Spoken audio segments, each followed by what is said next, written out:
Welcome to Iblis Manifestations.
There we go.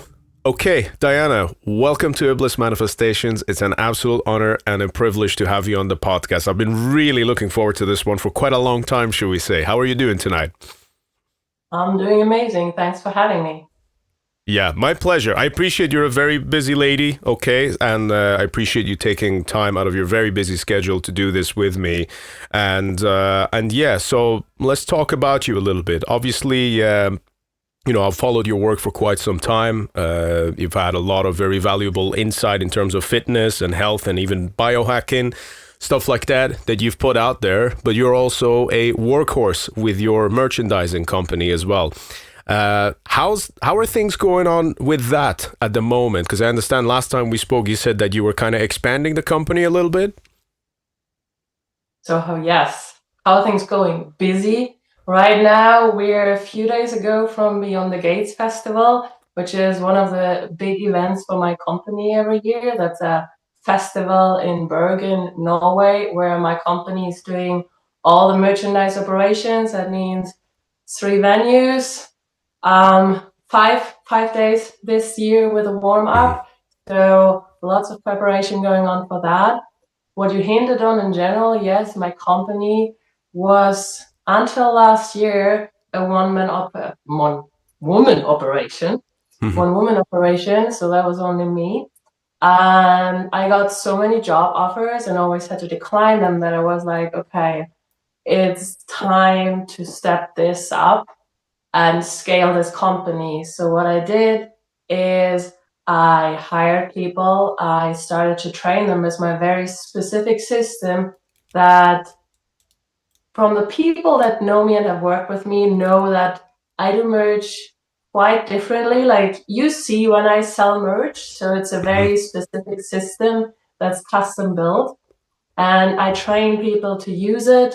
I've duplicated the system now 4 times that I have it on the road multiple times. So yeah, that's all going on in the background that now I have my employees and we work multiple festivals, multiple tours since this year that oftentimes I am on tour myself on one production, but also there are several parallel tours my company is taking care of. That's amazing. And of course, just being able to do that is a testament to your hard work and obviously your reputation as well, which is something that takes a lot of time and a lot of effort to actually build. It's funny. I feel like almost every tour that I go to, I'm like, oh yeah, there's Diana. Oh yeah, there's Diana. You're always on merch, And how did you actually get started on that? Yeah, very interesting question.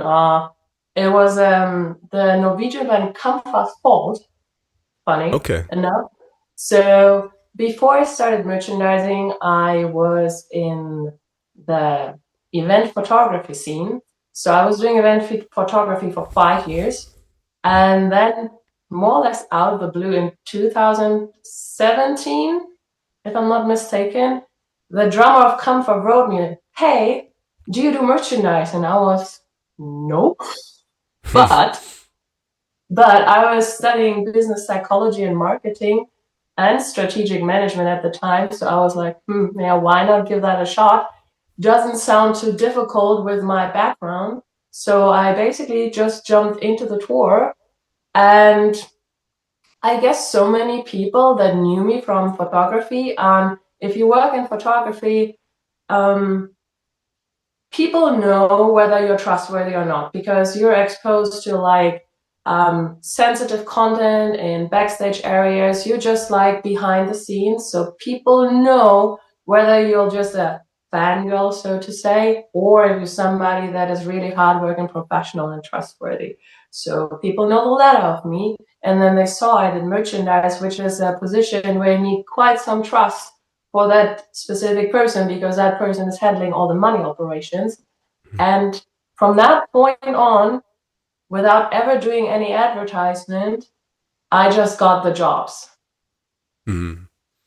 Very interesting. Yeah. And I guess it goes from there. You make such an important point, that, are you there as someone who is a professional, or are you just wanting to be a fangirl or a fanboy, and I think that that's a very important point. And I've noticed this myself, even like as a band, even if you're like sharing the backstage, I think people pay attention to that. It's like, are you there to perform a show, or are you there just to go through, just so you can go and take a picture with somebody or like harass them or whatever, And I think respecting, and I've seen people do that, by the way, so it's something that happens, it's one of the things that happens with the music industry. Like, there is money in the industry, but not in a traditional sense, okay, and it's not as much, definitely, compared to a lot of other industries as well. So I think what happens is that a lot of people do it just for the passion, but usually their incentive is in other areas. It's like, oh, I just want to say I'm friends with so and so, or even if they're not, just because they got one photo together. You know what I mean? That kind of dynamic is something that I think a lot of people thrive on, unfortunately. So I think it is important to stand out as someone who is professional and actually takes the business side of things seriously. Yes, definitely. And you have to imagine, I mean, now that I'm doing it for 8 years now, full time, which basically means 8 months a year touring. So now that I'm doing it for quite some time, and basically I'm on the road all the time, you have to imagine, as a band on the road and as a band on tour, for example, the backstage is your living room. Like, from a fan, a photographer, or whatever perspective, you're like, oh, this is an event where you're excited about to meet the artist. But the artist is like, man, this is my fucking living room. This is the only place in the venue where I have some quiet time, not even private time. And then you have to deal with those people. So understanding from the perspective, being on tour, it gets very clear from the people that are on tour who you want to have around from the outside. Mm-hmm. Yeah, absolutely. That actually makes perfect sense when you put it that way, and social batteries are a thing also, so you need to be able to be at a right level to tolerate that. Also, you mentioned that you had a background in business marketing. Were there any particular things that you learned from that you were able to then apply into what you do as a merchandise person? Obviously, within what you can share, because obviously you have your own recipe for doing things. But just as like a general sort of advice, anything that you picked up from that you've been able to apply successfully? It's a very interesting question. So when I think back then I was studying business psychology and strategic management. I don't think that I particularly took much away from that, other than leadership skills, or at least the beginning of it in a theoretical way, because strategic management is a lot about leadership, like how to lead people, how to work in teams, and that definitely helped me in the touring environment. The marketing part per se came later, not that much in studies. It didn't really help that much, because you also have to have in mind everything you learn in studies is like at least 10 years old. So that doesn't really help with marketing, because especially now in the digital age, things are happening so fast. That means you need to be on the source from the people that teach the stuff while they learn the stuff. So from the best marketers, you basically have to learn one-to-one in real time. And this is what I did afterwards. So when I started with merchandising, and of course you have a marketing part. And what I did, instead of focusing on, okay, I'm on tour, this is fun, which a lot of people do, which is okay, I was like, okay, this is a job. I take this as a 100% serious job. And that means, what skills do I need to develop to be more efficient and better in my job? So a big part of that was marketing. So what I did is I invested my time and money in marketing and sales trainings. And this is how I got better over the years. It just didn't happen by talking to people. It's like, I have $10,000 courses in marketing. I'd like to quickly interrupt this episode for the following message. My band TRIVAX will be releasing our third full-length album, The Great Satan, via the legendary Osmos Productions on the 30th of May, 2025. If you're into extreme metal that's unapologetically defiant, politically and religiously charged, and unafraid to make bold statements where other ways shy away, then you need to hear this album. I would say that musically, The Great Satan blends dark ritualistic Middle Eastern elements with traditional folk and very dynamic usage of the extreme metal subgenres, creating a unique and immersive soundscape.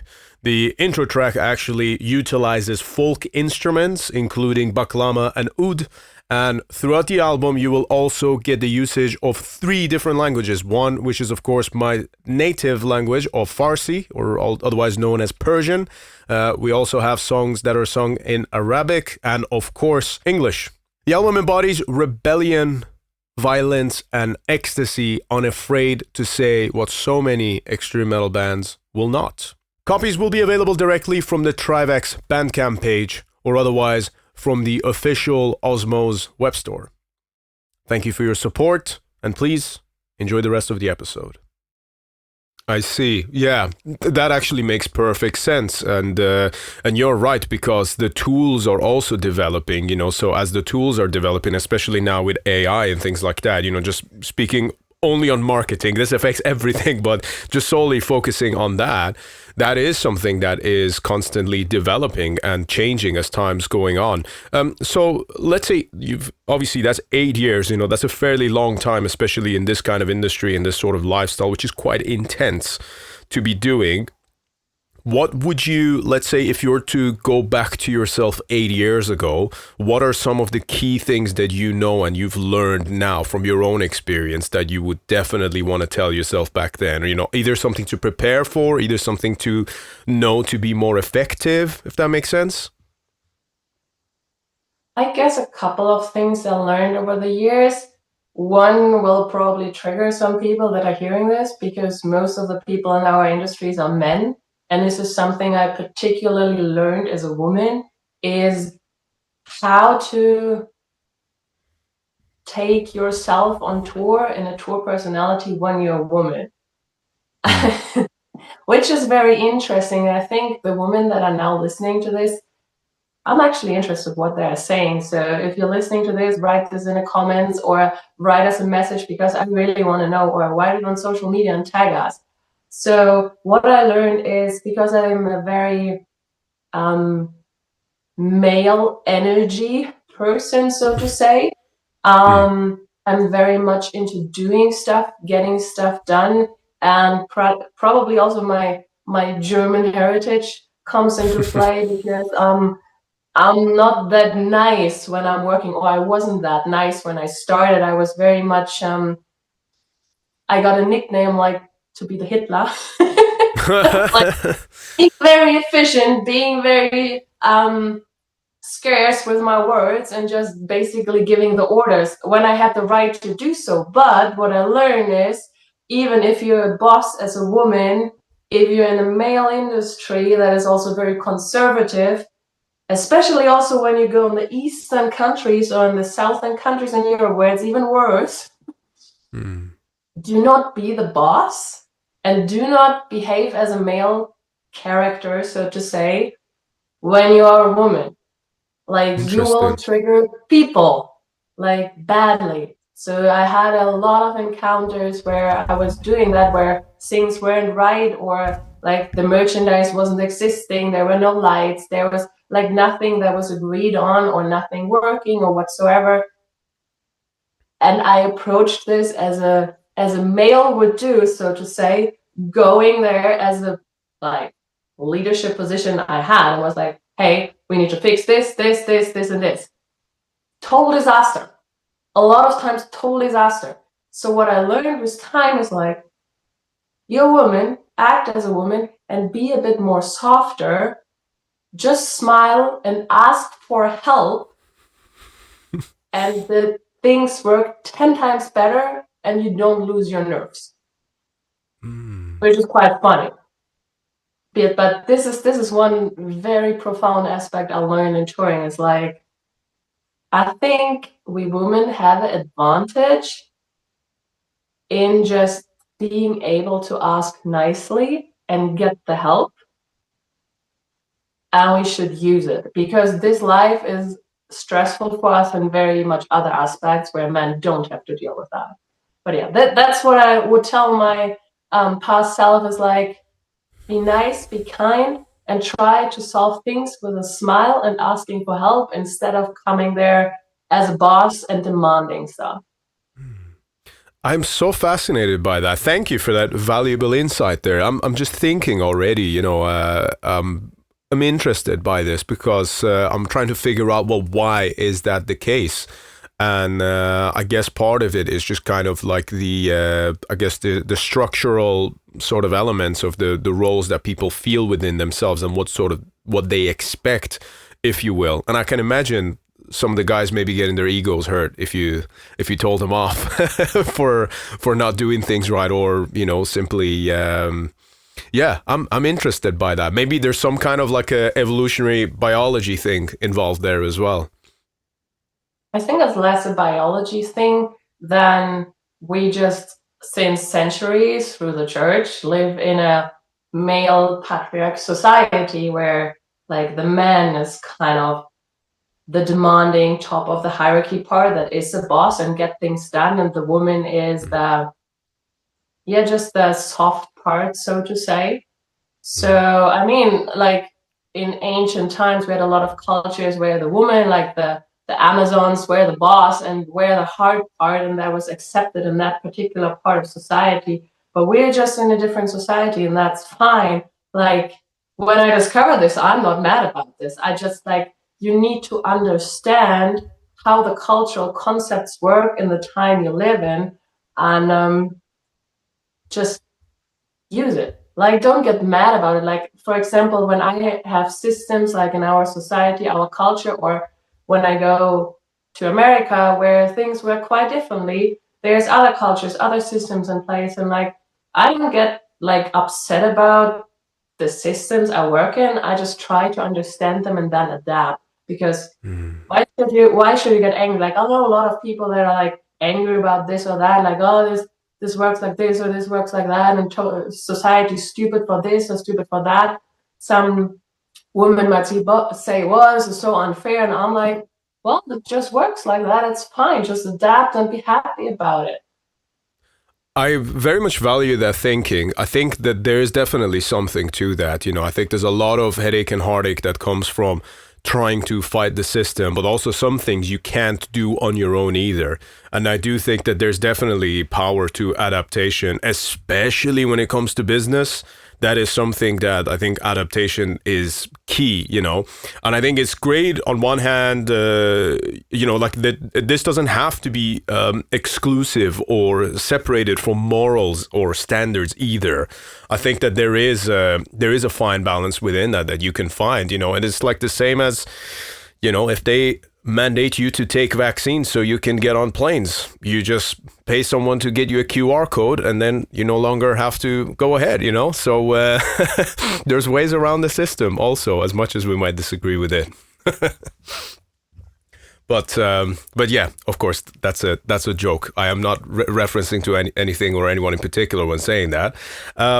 Coming back into it, so just talking a little bit more about the business side of things. I also saw that you, if I remember correctly, and correct me if I'm wrong, but you attended some Tony Robinson events and whatnot. Okay, what are those like? I'm intrigued by that, and what is sort of like the takeaways from being just simply present at an event like that? Because this is quite a large magnitude as well. Yes, so I was at a Tony Robbins event and I worked at Tony Robbins events. All right. So Okay. yes, so I did both, and then my last one was where it was actually the crew that helped the people do all this process, which was a very interesting experience, very rewarding experience, because there is basically no better person to learn life coaching and self-development from than Tony Robbins, I would say. So that was a very valuable experience. I can only recommend for people that are into that space, into self-development, life coaching. So yeah, that was interesting. And my main takeaway from that is, first of all, I will not describe the event, because everybody that was ever at the Tony Robbins event knows you have to go there to experience, because when you just talk about it, that basically goes opposite to what the event is meant to be, which is like change lives through experience. This is why these events are totally crazy in schedule. Like I remember still when I took one of my coaches that I coached for life coaching. So I'm Okay. also a life coach, Mm-hmm. side note. So I took one of my coaches to a Tony Robbins event. We got the schedule, and it was 4 days of, it started at 7 a.m. and ended like 11 p.m. So it was partly, and it was like all 4 days. So we had like 15, 16-hour days every day. And we were like, yeah, there's like space to talk and like breaks, and forget it. Like that was like insane event, nonstop, for a particular reason, to make a very profound experience. And you will have that if you go there. So anybody interested, I can recommend go there, but don't read about it. Don't ask people about it. Just go there and experience it. That's interesting to hear, and I do understand there's a lot of profound things about it. I'm always a very much like a skeptic, but I'm a skeptic with an open mind, So like I am open minded. Like when people come out and say that they've had transformative experiences, I do believe them, But I also like the element of life changing through experience, or merely focusing on that. It's a little bit like ayahuasca. Like I refuse to talk about the experience. I don't mind talking about the thing itself, and what it's actually supposed to be. So I'm quite open on my support of psychedelics in general on here. And I'll talk about that, but I'll never talk about the experience or like what to expect, because I think some things you just have to leave out any kind of preconceived notions, because from the moment you do that, you're almost like kind of ruining it for yourself, if you will. I'm wondering if this is a similar case. Yeah, and also maybe this is more understandable when you make it, but like when we take an example, it's like, did you, for example, ever learn something in your life on a knowledge basis you knew would help you, but you didn't implement? Did this ever happen to you in your life? Mm-hmm. Right? Of course. Yeah, absolutely. And like, did it happen more than once? Mm-hmm. Yeah. Probably. I think that's true for all of us. We learn something in life on a knowledge basis we knew would help us or would make our life better, but we didn't do it. And then we think still we're competent and smart, right? The thing is, when you know something, it doesn't mean it has a change in your life. You need to do this stuff, you need to implement it, you need to go into the experience of implementing stuff in your life and making the experience how it changes you, and then you know what it does. Like you can consume knowledge about something, be it about ayahuasca, be it about a Tony Robbins event, be it about what happens there or whatever it is. You can consume knowledge your entire life and your life will not change. What you have to do is you have to do it. That's Yeah. it. Just do it. You know what? This is so fucking important because I hope people listening to this realize this is something that applies to everything in life, basically, okay? And this is, I think, part of the problem that happens with like today's social media and like influencer culture. I'm not against it as such, but what I am against is people's way of consuming it, okay? So like, you know, if let's talk about fitness, for example. If you're watching, I don't know, hours of exercise videos per day, that's still not the same as you going in and training for even 30 minutes, you know, and vice versa. Same as like, you know, if it's about earning money or like savings or whatever, you can watch all the different content that you want, you know, and, you know, albeit there will be some useful information and some useful advice there, but is that actually the same as you putting in the work and actually doing something about it and learning through experience? Probably not. It's definitely not the case, in fact. You know, so I think it's kind of one of those things. And since we've come to it, you know, I mentioned fitness there. I really wanted to talk to you about that because I know you started a hashtag a few years ago, and then it kind of changed to something a little bit more maybe sensitive, should we say? Okay. What's the current one that you're putting out there now? Exceed the average. Exceed the average. Yes. Yeah, I remember talking to you about that at Fortress. Great. I love that.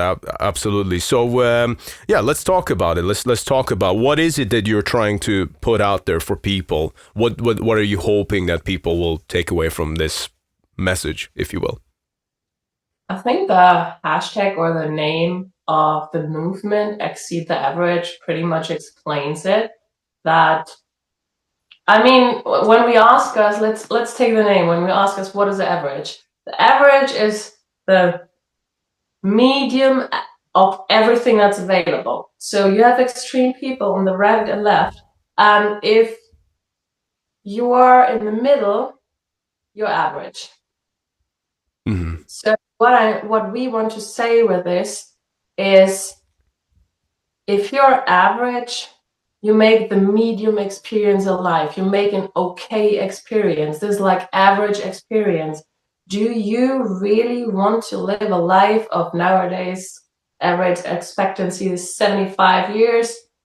That is mediocre.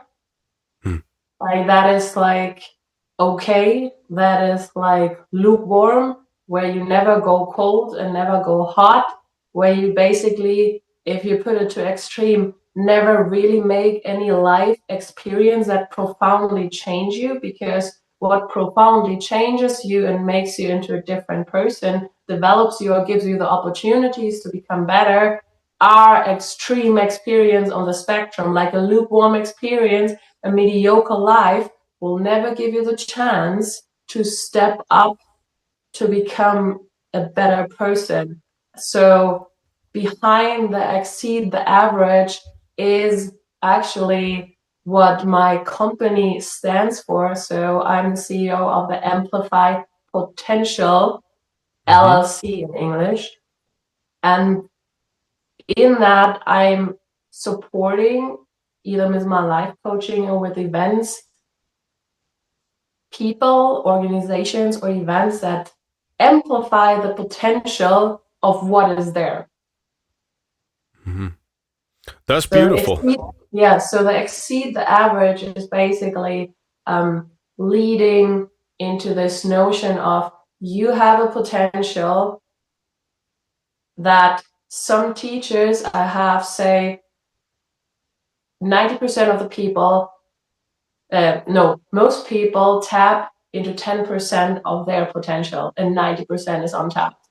And you can only access that potential if you get out of your mediocre, okay life and make the extreme experiences. So I want people to step out of their comfort zone and make the uncomfortable experiences to be able to level up and tap into their actual potential. As they say, diamonds are built under pressure. Yeah. Yeah. takes insane pressure to develop a diamond. Hey, just a quick moment of your time. For the past 3 years, Iblis Manifestations has been entirely self-funded. This means that every subscription fee, every piece of equipment, all of the travel expenses have come out of my own pocket. Over time, people have asked me how they can support the podcast, and to be honest with you, up until now, the answer's been pretty straightforward, and that is simply spread the word. But now, there's another way. I have set up a Patreon account where followers of the podcast will be able to make monthly donations to the podcast, and this will help cover the costs of streaming gear and basically everything else that goes into making this show. This isn't about making a profit, and to be completely honest, it's not about breaking even either, because that's certainly not been the case for the last 3 years. However, if you do find value in the conversations that we're having on this podcast and wish to help them forward, then you can now support the show. Just head to the link in description and hit the Patreon button. In addition to that, be sure to check out the Iblis Manifestations Big Cartel page, where we will be selling exclusive merchandise for the podcast. At the moment, we got the Extreme Podcast for Extreme People t-shirts, limited to only 30 copies, and the pre-orders will be sent out from the 1st of July. So the link for that is in the description. And in the future, the Big Cartel page will also include some occult accessories and jewelry, which will be handcrafted by myself. And we will also be selling merch and records by other bands as Iblis will expand into a label of its own. And, of course, it goes without saying, thank you for supporting Iblis Manifestations. It is much appreciated.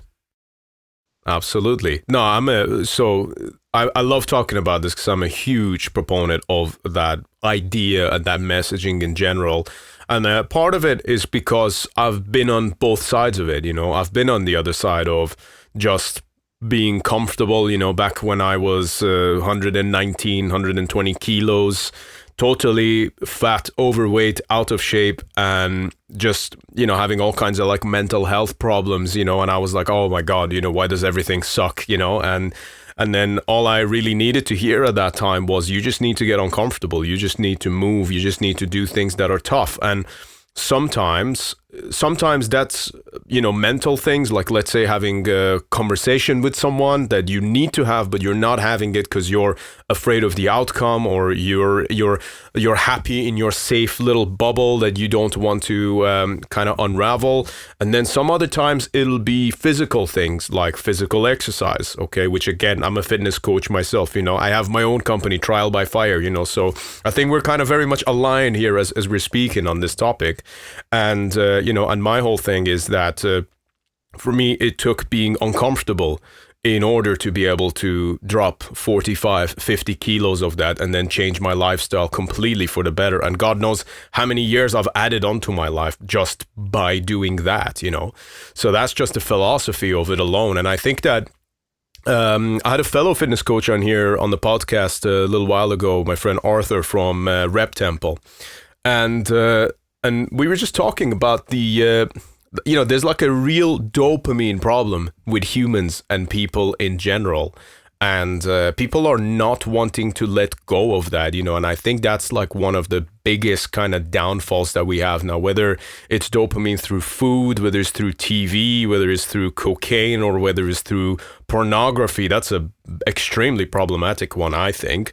And, and I think that not wanting to let go of that dependency is really doing us all a disservice as a species. I don't know, what are your thoughts on that? Couple of thoughts. So I don't think it's a dopamine problem per se. I would say it's a quick fix dopamine problem and how that works as a conditioning. So the general challenge that we humans have is you can condition us very quickly with a short-term reward. So where the action is very shortly connected with a reward, this works. This will amplify behavior or strengthening a specific behavior. But if the reward comes with a latency, comes later, you cannot condition people to do this thing in a very closed loop. So if, for example, the dog comes to me and I want to condition the dog to, I don't know, lay on the ground, it only works when he lays on the ground and he immediately gets a reward. It doesn't work when the dog lays on the ground and gets a reward one day later. And we humans are the same. So conditioning behavior in humans only works with a short-term reward if you're not aware and you don't put other mental strategies in place. So what happens is, because we have all these things nowadays in society, be it the short-term dopamine hits through social media, where you get like, you post something, you get an instant like, a dopamine hit, where you have all these processed foods that are literally engineered to release dopamine instantly in your brain that make you addicted to it. So you have all these things that release short-term dopamine in connection to a behavior that is actually not beneficial to you long-term. But it doesn't matter, because when you eat a burger from McDonald's that you know long-term is absolute crap for you, you cannot condition people to it, because they get short-term conditioned by the effect that the processed foods has on their brain, which is release of dopamine. They get conditioned by that. When they feel shitty the next day or the next week, this really doesn't work that much as a conditioning cycle for that behavior. So for me, it's not a dopamine problem. It's a short-term fix dopamine hit problem that we do not maybe teach people to be aware that basically this is a good phrasing. I don't know where it's coming from. I forgot who said that, but that's a very good quote, that every release of dopamine you didn't work hard for is an addiction. I think Henry Huberman said that. So, and imagine that, like, go through everything that gives you an instant dopamine hit and ask yourself, did I put some effort into getting this? Did I put some pain? Did I put some discomfort in earning that? Because if you didn't, it literally is an addiction. So that goes for cigarettes, that goes for alcohol, that goes for sugar, that goes for food, that goes for social media. Like, every behavior that makes you basically instant happy without you putting the work into it. And pornography is the same thing. This is where you can say you have pornography fuels an addiction, whereas, for example, when you have a relationship where you need to put in the work, yeah, you do. the intimacy works, and it's a different kind of reward than all these short-term fixes that literally are an addiction. So it's like three problems. It's how human conditioning works, that it only works short-term, and we need to have some other systems in place to actually make the long-term consequences work as a conditioning for us. Then it's that the addiction part, and I forgot the third one now. Well, it's that you have to go through difficulty in order to earn that feel good place, okay? And I think you put that very beautifully. And just for the record, my take on the dopamine is more or less the same. You just happen to explain it much more eloquently than how I was putting it across at first. But that's exactly it. It's that, I think this entitlement to feel good is also part of the thing that's making us, that's letting us down, I think. You have to understand that feeling good is something that, sometimes, a lot of times, you have to work for it, okay? This is why I'm a big fan of cold exposure. So that's something that might not necessarily even take a very long amount of time, okay? But if you can dedicate the 3 to 6 minutes of very uncomfortable cold exposure, you get 2.x increase in dopamine, which is basically the same thing as doing cocaine, all right? And to me, if there was no health benefits to it, I would still do it. Why? Because of the practice of discipline, because of the implementation of the thread that you need to do something difficult in order to feel good. And my God, it feels fucking horrible when you're in there Okay, like I actually swam in a frozen lake up in Norway on top of a hill a little while ago. And whilst you're in there, it sucks. But when you come out, you feel amazing. I always call it my drug of choice. Okay, but then that's the dopamine that you had to earn in order to get it. And I think conditioning ourselves for that, and as you put perfectly, the long term now in some cases, it's much more beneficial. You made a very valuable point also that even the food that we eat is most of the time engineered to create that kind of process. You know, like for example, I think I might have even heard you talking about this before, you know, whereas like sugar in a survival sort of primitive sense, the only place where we would get sugar is through fruits in nature. Okay, so if you have that, our gut basically releases or accommodates for the releasing of high levels of dopamine. Why? Because in a natural context, that would be something that enhances and prolongs our survival. Whereas in today's world, you got all these companies with all the fucking bullshit chocolates and the fucking cookies and the sugary garbage that they basically give us. And then we have the same response to that because it basically hacks into our DNA and our natural system. And in response, we're not really getting anything from it. You know, in fact, it's causing severe harm, you know. So that's the other thing, is that we've got traps, like almost like corporate mouse traps everywhere around us, you know, that we kind of have to navigate as well when it comes to the dopamine issue. Yeah, so we have to be very aware that our body is built for 30,000 years ago. It didn't adapt to the time we have now. So what you're saying is, for example, release of dopamine when we eat sugar, but back then, 30,000 years ago, it ensured our survival. It's like the only time actually where we got sugar was in the autumn, where all these berries were ripe. And then winter was coming. So what that mechanism ensured is that we please eat enough that we accumulate enough fat. And by the way, if you eat fructose, or worse, drink fructose, which our body, by the way, is not designed for, you tell your body, prepare for winter, get that fat storage, and prepare for the winter that today is never coming. So back then, eating those berries was a signal to our body, hey, winter's coming, and our body is making sure, hey, could you please eat as much as humanly possible that we survive this starvation period in winter? So it's a survival mechanism that today, doesn't work anymore because we never starve. We eat the entire time, we don't starve anymore. And it goes for a lot of processes in our body. 100%, exactly. And it's always weird to me. It's kind of one of those things, you don't see it until you kind of take yourself out of it, and then you take another look around you to the world. It's like, oh my God, what the fuck is everyone doing to themselves? You know, like what is being done to us? You go to like a canteen at like a workplace, at a shop, and then there's all these muffins and everything, and everyone's all their blood sugar's all fucked up, you know, they're not sleeping well, and then they're like, ooh, I've been working hard today, when they've been sat on their ass at the office all day, and it's like, oh, I earned this chocolate muffin, you know, and then they just like continuously perpetuate this cycle of self-destruction.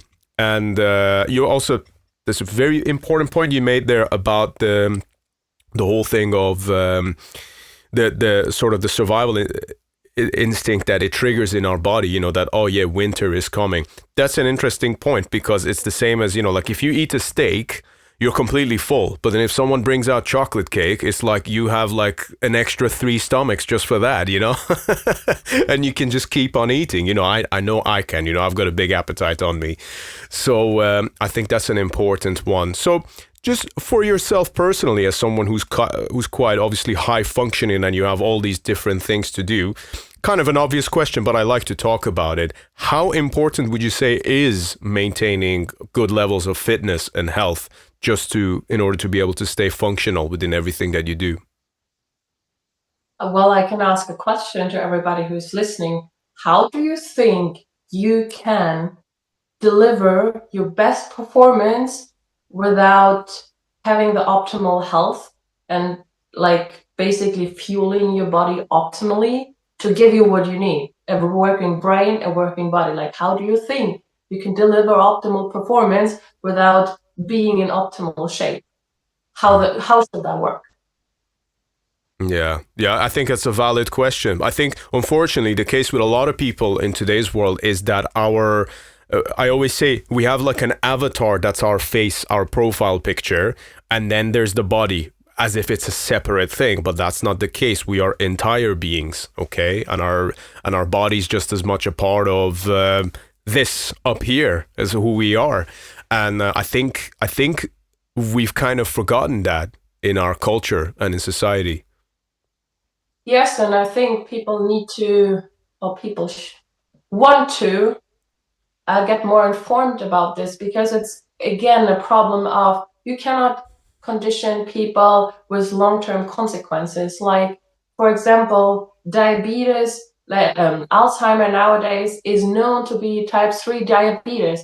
Like, you are afraid that you get Alzheimer, you're afraid your family get Alzheimer, get them off this fucking sugar. It's in the science that literally we get dumber by eating sugar, but it's a long-term consequence. People don't feel it right away. But there's an interesting study about it. Actually, everywhere on the socials nowadays, so you can find the videos somewhere, I think, that they did a study giving rats sugar. So they gave the regular nutrition to healthy rats and put them in a bath of water, and they had to find their way to a secure spot where they don't drown. Works instantly. Rats find their way to safety really fast when they have their normal nutrition. And then they fed them sugar. And what happens is the rats needed, instead of 3 seconds finding to safety, they needed 25 seconds to finding to safety, or sometimes they didn't at all. Their brain is damaged, their brain is broken, and the same happens with us. So, of course, when a whole society consumes the same drug and everybody's brain is broken and everybody is moody, everybody is kind of maybe aggressive, because it's also what these sugar spikes do. Everybody is taking other drugs to counter this effect of sugar. It doesn't really come across as you're broken, because everybody kind of is broken. But what you said, like the moment you step out of it and see that, and also analyze your behavior when you were yourself on the drug, in quotations, is like, wow, my fucking God, like all my moods, all my broken brain, where I thought like, oh, this is fatigue, this is a crash, this is normal, like me going out of the room and forgetting what I actually wanted, yeah, this is normal. No, it's not. Your brain is fucking broken. Yeah, you said it. There was another study about this that was interesting. It said that couples that have higher insulin resistance argue and bicker a lot more frequently, which actually I think aligns perfectly with what you just said there. Yeah, because where does insulin resistance come from? It comes from like you consuming so much sugar. So it's not really the insulin resistance that is responsible for you having more arguments. It's the underlying mechanisms that basically gave you the insulin resistance. It just like basically means you have a life full of sugar spikes. And sugar spikes basically mean like your mood is on a roller coaster nonstop.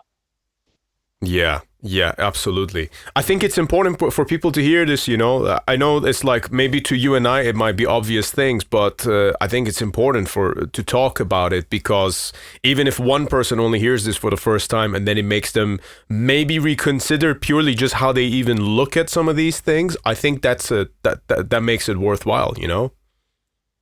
Yeah, definitely. Yeah. And I think that I think the main question for a lot of people is, you know, and this is something that I do get a lot as a fitness coach, is that there's a lot of conflicting information online, you know, and I'm always like kind of a little bit torn, you know, because you have people in the bodybuilding community that say everything is strictly calories in, calories out, which works to a point, okay? And, you know, that's the thing that I've gone off of. But then you do have to pay attention to the quality of what you eat as well, you know. So the bodybuilding community, generally speaking, especially the fitness coaches, I'm already a pariah for even like considering the biohacking side, you know. But it's like, you know, they say stuff like, oh, just eat your macros, whatever. And then they spend all day having these fucking protein bars and shakes. And then they end up injecting like fucking tren into their shoulders or whatever. And that's not necessarily healthy. But I've also seen like a couple couple of weird things from the bodybuilding community as well that say, oh, it doesn't matter at all, or you can do this, or, like Dave Asprey, he has some great stuff, but then he's got some other stuff that I thought are really weird, where he's like, oh no, lifting heavy weights is like not good for you. All you need to do is like tiny resistance or whatever, which to me just doesn't make sense at all. I would have never been able to lose weight and keep it off the same way that I did if I didn't get into heavy lifting. So what are your thoughts on that? Like if, what's the kind of like the best pathway for people, because I'm assuming it's got to be somewhere in the middle where we kind of acknowledge, well, what's the best thing from both sides that kind of work here? I would always ask, what is your goal? Because health is a very broad concept and means different things to different people. Like, for example, for you back then, it would have meant, okay, being healthier is losing the weight. And that comes into play. How does your body work? What conditions you already brought with you? Maybe you were insulin resistant already, so you need to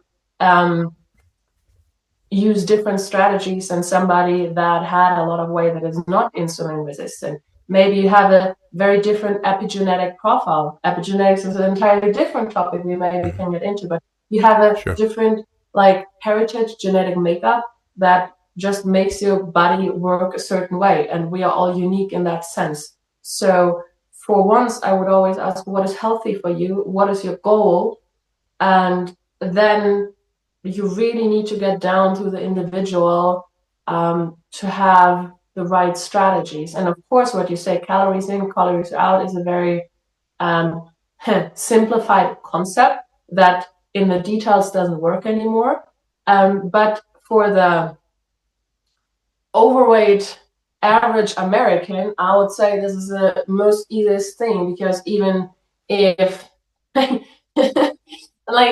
if they may not go to the most healthiest lifestyle, if they reduce their calories, is already step one. So it's always a question, what is your goal? And when we go into biohacking, and biohackers a lot of times are actually the opposite to bodybuilders, because bodybuilders, for example, they want gains, they want looks, they not that much focus on health and longevity. They focus on aesthetics and muscle growth, or like powerlifters also. And what you have to know from a scientific point of view, the moment something grows, the life expectancy goes down. So like David Sinclair, he's one of the leading researchers in longevity. He wrote an awesome book called Lifespan. And I think there's also a movie that brought it to the very extreme. I don't remember the title of it, but the concept that when a cell grows and multiplies, like in muscle building, that we bring it like in bodybuilding to an extreme with all the help we can get. So you make things grow, but if you make things grow and multiply, they do not have time to repair and recycle the same time. And repair and recycle is what you need to increase longevity. So you can only have the one or the other. This is why when biohackers or people that are in longevity, they speak about, okay, fast for 4 days. Yeah. Maybe makes sense once in a year for a bodybuilder, maybe because of cell renewal, but it for sure doesn't make sense for like do it every month. For a person that is interested in just enhancing their lifespan, it makes very much sense because it's a very different goal. Health means longevity, whereas in bodybuilding, health means maybe losing weight, maybe gaining muscles, maybe looking aesthetically better. Very different goals, and we just use the same word for it, which is just entirely different from person to person. This is absolutely true. So obviously that is a very valid point, and it's important not to be one-sided on that. Is that what is your goal? What is it that you're trying to do? And I think what I'm looking at is, mostly, because there is an obesity problem, okay? But I think that not only is there a problem with people being overweight, as in, or should I call it over fat? I should call it that, more so than just a number on a scale. I think equal to that, there is a problem with people generally being under muscled as well, because that is something that will also then affect your metabolism as well. Okay. And obviously that's something that, especially older people, because again, I think this is important to keep in mind, it's like, well, who is the person, what's their sort of baseline, what's their current sort of health status? Because, if someone, let's say, as I was, however long, 7-8 years ago, so that person doesn't have as much muscle mass, but is also got fat, way too much fat everywhere, and also having all these health issues that are coming along because of that. So for that kind of person, you need to add muscle, and building muscle is not the easiest thing in the world, so that's another thing, when we say bodybuilding community, if you take the sport and the performance enhancing drugs out of it, building muscle is not that easy of a thing to do. Like, for example, when you talk to some women about like weightlifting and they say, oh, I don't want to like get too jacked or whatever, I don't want to become too muscular, because they've seen those ladies on stage, that are like crazy shape, more muscles than me, and shredded. It's like, no, that's extremely difficult to do. Your genetics have to be totally on your side, and you have to take an ass full of drugs just to get there. Okay. So it's simple mathematics. But I think that's kind of the point I was trying to make, is that I think it is important to build that. And also, as you get older, obviously, as we know, your muscles will atrophy. So the more of it that you have when you're younger, you'll also be able to cushion yourself better against falls. And it's your, again, going back to it, metabolism and everything like that. So that's why I was particularly bringing that up. What's your own regimen like? Because I know with touring and travel, that's a difficult thing to try and maintain, and more so difficult on the diet side of things. So what does your own sort of day-to-day life look like when it comes to fitness? Yeah, before we go into that, I would love to tap into what you just brought up about protein, because please, yeah. It's such an important topic. So I think also referring back what you said about David Asprey, that he as a biohacker sometimes brings up extreme things where you're like listening to this and you're like, what the fuck did you just say? Yeah. I think we need to be very aware, because we are on a certain level of doing things, like biohacker level, bodybuilding level, fitness level. And for us, the rules are, let's say, very different than to the average, that are not just like in the extreme we are already in, or like for the people that is completely on the other side of the spectrum, like an over fat person. I love that. I love that. Yeah. Right? So,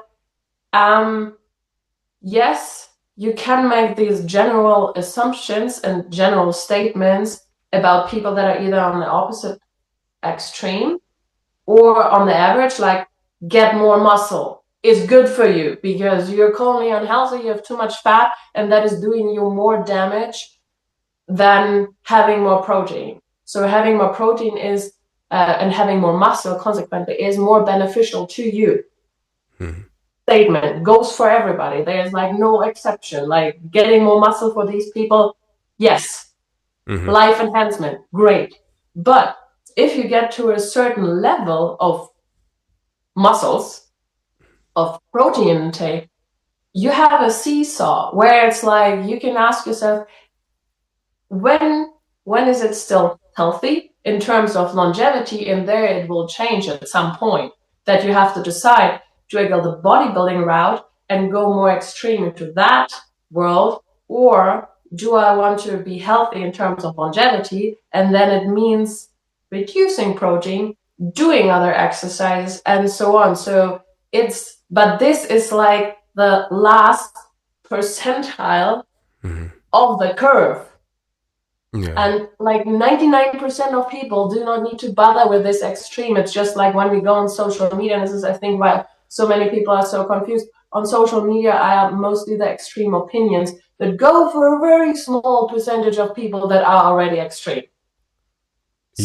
So yeah, this is why I would say, like, when you go on socials, are confused, okay, but concentrate on the general statements like get more muscle, get more protein. It's great. And once you're at a certain level where eating protein doesn't help you anymore to like look better, and you need to go into more extreme either exercises or supplements or whatnot, you can start to worry about all these extreme nitty gritty nerd stuff that is far too much on social media. Sure. I love the fact that you clarified that. Actually, I think that's such an important point.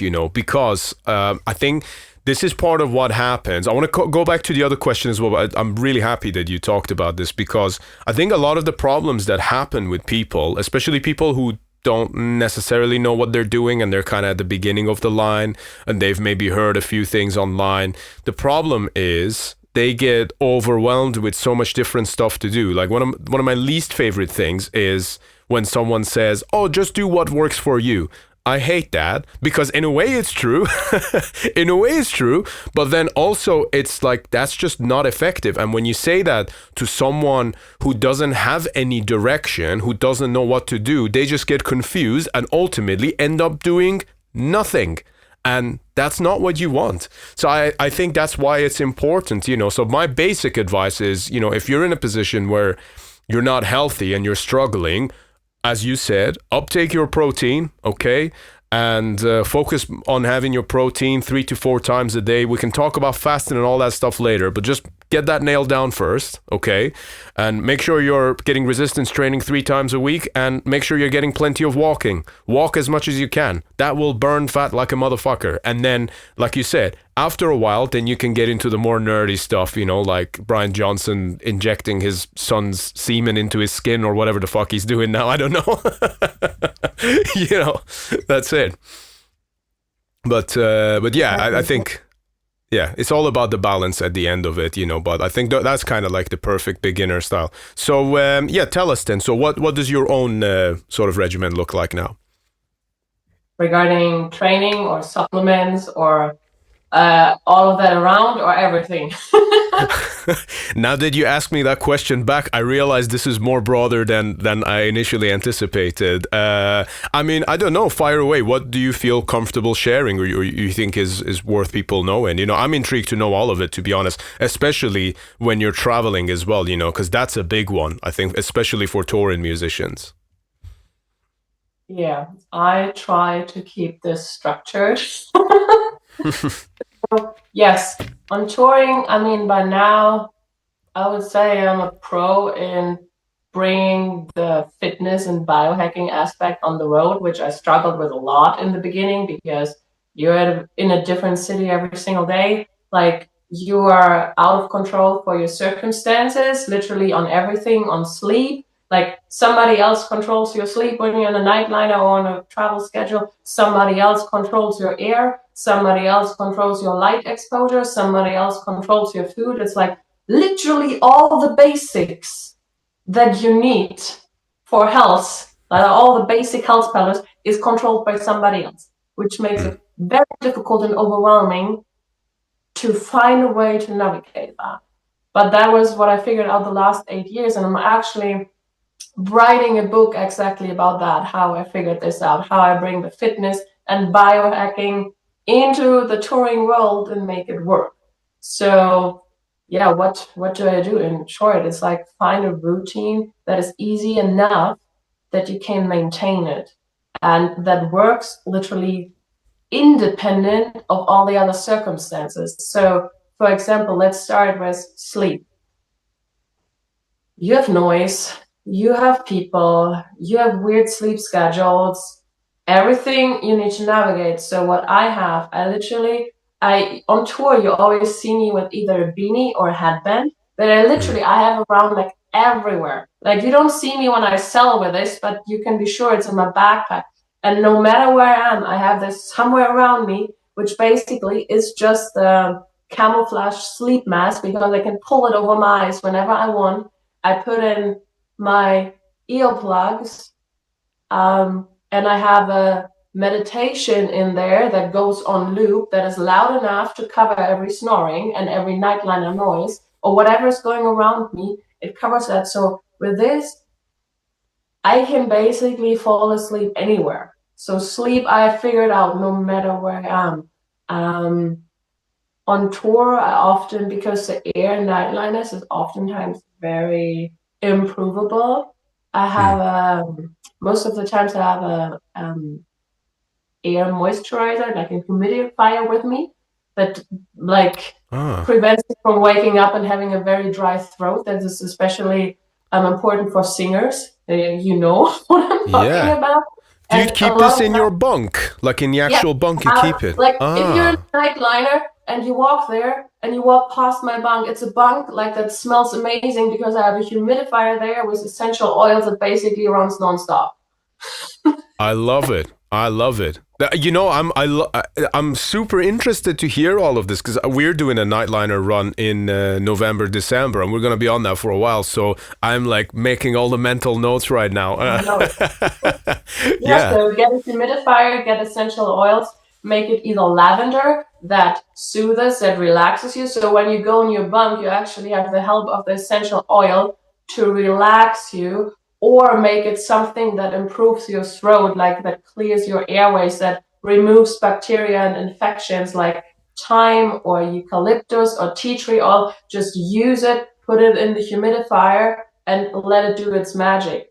So this is for sleep.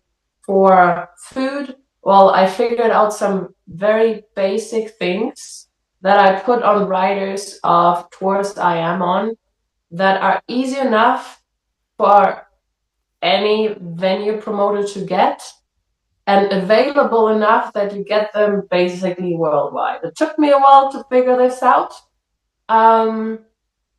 It's basically, what did I know now? It's avocado and eggs. And sometimes, and that includes, I thought about this and I didn't think it would happen. But I thought about it ahead when I write eggs on it. Maybe some promoters give them unboiled. It should be like self-evident that you boil them when there are people on tour. But I brought actually on one tour, it was Belfigor. And we put a lot of eggs on the rider and was like, I just make sure I bring an egg boiler. And like, I kid you not, 50% of the tour, we got like raw eggs in the fridge. Almost every single day there was an egg party sponsored by me and the egg boiler in the nightliner, and we literally boiled the eggs for everybody. Love it. Be prepared for that. And so food, sleep, air. Was there one other thing? Food, sleep, air, and exercise? Exercise, yeah, of course. So get a routine that is easy enough to maintain wherever you are. I don't actually know why it's so hard for people, to be honest, to get into a fucking gym on tour, because the only thing that prevents you is literally your discomfort and your laziness. Because very honestly, if I, as a merchandiser who has often on tour a 14-hour day, manage almost every single day to go into a gym or to get my exercise in somehow, everybody else will manage. The tour manager oftentimes is the only person that is more in demand and has a crazier work schedule, or it's like more tied to the venue than me. But everybody else, if I manage, you manage. So it is literally just your priority. Is it a must for you? Is it a non-negotiable? Or is it like, yeah, I should? And then you don't do it. Because you literally pull out your phone, type in gym, if it's too far, get an Uber, get an e-scooter. If it's still too far, go out and do 50 push-ups. I don't care. But if I manage, you manage. It's not hard. Listen, this is music to my ears. I love that thinking, you know. So I actually have some clients who are professional, like touring musicians, you know, and I've done it myself as well. And I think, you know, it's a weird one. Yeah, I don't know why that happens. Yes, there is lesser energy, you know, but you can still do it. I totally agree with you. And I think part of it is like this idea that you're just kind of on tour to have fun or whatever, you know. So, oh, I shouldn't train, you know. But to me, I like, for example, I think another thing that maybe lets people down a little bit, you know, and I'm not telling how people should tour. I'm not telling people what to do in their life. This is just me personally. I think what maybe would let a lot of people down is also the drinking and the partying, you know, whereas, you know, obviously for me personally, I quit all of that around 3 years ago, and, you know, I haven't had a touch of alcohol or anything. So tell you what, we'll mark this down here. If you ever end up doing merch on a tour that we are also on, that we will both go to the gym together, you know, so that's solidified right here. Yeah, Yes. but there we go. One last thing as well, vitamin C, because you come into contact with a lot of people who will have a lot of fucking germs and colds and bullshit. Everyone always comes back from a tour with the sniffles. So how important is that? Oh, vitamin C is very important, and it's very funny if you look into it. Vitamin C is not a vitamin. Vitamin C is a hormone that Yes. has many functions people are not aware about. So vitamin C, if you want to get really nerdy, there's one big book. I listened to it as audiobook that is 9 hours long that Mm-hmm. will tell you what vitamin C does and what it all cures. And to make it very short, vitamin C is responsible for the basic functions in your body. It is an electron transporter, and you need electrons transported for every single process that is happening in your body. So vitamin C is essential, essential, essential. And good for two people to know is when you're sick, your body needs 50 to 100 times more vitamin C than you would regularly do. So what I often tell people when they're sick on tour, and it works most of the times if you can keep that schedule, take 1 to 2 grams vitamin C as a capsule every 1 to 2 hours for 2 days. If your infection is not gone by then, I would wonder. Because like you cannot take more because the vitamin C orally taken isn't good absorbed by the body. If you would get an IV, totally different story, but we cannot have that on tour. Yeah, Most of of course. them can't. So just take vitamin C, 1 to 2 grams every hour. Your body cannot absorb more, and do this for 2 days maximum. It will be gone. If you want to go really crazy, put like 50,000 IU of vitamin, which is also not a vitamin, but whatever, D3 on top of it with K2 and magnesium. Do this combined, most stuff will go away. Literally. It doesn't matter what it is, it will work 95% of the time. Amazing. Yeah, absolutely. And That's don't drink. And don't fucking drink. Like alcohol, it's like, even if your mommy told you, put that alcohol in your potions and it will make you heal faster. Alcohol is a poison and will slow your body down in recovering. So whatever you have been told is a lie. If you want to get better, quit that alcohol because you will slow your body down in cell recovery. absolutely. And this whole idea of moderation is just a complete fucking lie. You know, like there is no safe amount of alcohol to be consumed. That's right. Yeah, absolutely. Well, there we go. So that's, you know, like I think listening to this podcast should give everyone the reason to exceed above the average. Diana, thank you so much for your time. I really appreciate your time and obviously the wisdom and the good chats this evening. Really, really enjoyed this chat. Is there anything that you would like to maybe share with people? Any plugs, anything as we wrap this up? I would say you can do better. Like we all, no matter who listens to that, no matter where you are right now, if you're not in the, I would say 1% that already are on their limit, and I think none of us is, you can do better. And you have full control and the full potential over that to do that. So just do better. Beautifully put. Beautifully put. I love that. There we go. You heard it here, ladies and gentlemen. Diana, thank you so much again for your time. It's an honor to speak to you, and to everyone else tuning in. Hope you guys enjoyed this one. Be sure to support SUNVE, and we'll see you on the next episode of Iblis Manifestations. Bye-bye. Thank you so much for having me. My pleasure.